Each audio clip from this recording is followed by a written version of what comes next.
ഈ സിലബസ് വെച്ച് മുന്നോട്ട് പോയാൽ ലോകക്രമത്തിൽ നമ്മളുടെ കുട്ടികളുടെ ഭാവി എന്താവും? എൻ്റെ അഭിപ്രായത്തിൽ ഈ സിലബസ് മാത്രമല്ല, ഈ എഡ്യൂക്കേഷൻ സിസ്റ്റം തന്നെ മാറ്റണം. മൊത്തത്തിൽ യൂസ്ലെസ് ആയിട്ടുള്ള ഒരു എഡ്യൂക്കേഷൻ സിസ്റ്റം ആണ് ഇപ്പൊ ഇവിടെ എല്ലാവരും ഫോളോ ചെയ്യുന്നത്. ഇപ്പം സിലബസിലാണെങ്കിൽ ഇപ്പം നമുക്ക് യൂസ്ഫുൾ ആയിട്ടുള്ള ഒരു കാര്യം, വിദ്യാഭ്യാസം എന്ന് പറയുന്നത് എഴുത്തും വായനയും പഠിക്കുക എന്നുള്ളത് മാത്രമല്ല, ഒരു സാമൂഹിക ഉത്തരവാദിത്വം വേണം, ഒരു തൊഴിൽപരമായിട്ടുള്ള ഒരു കാര്യം വേണം, എല്ലാം കൂടി ചേർന്നതാണ് വിദ്യാഭ്യാസം എന്ന് പറയുന്നത്. ഇന്നത്തെ സിലബസ് വെച്ച് നോക്കുവാണെങ്കിൽ ഹിസ്റ്ററി എടുത്താൽ തന്നെ പണ്ട് ഷാജഹാന്റെയും മുംതാസിന്റെയും കഥ ഇപ്പോഴും പറഞ്ഞുകൊണ്ടിരിക്കുന്ന കാര്യമില്ല. അത് തന്നെയാണ് കുട്ടികൾ പഠിക്കുന്നത്.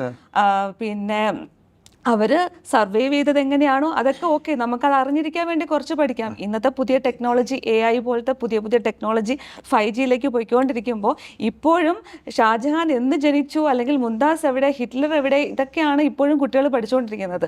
അത് മാത്രമല്ല, ചരിത്രം പഠിക്കണം. ഇതൊക്കെ നമുക്ക് ആവശ്യത്തിന് പഠിച്ചാൽ പോരെ.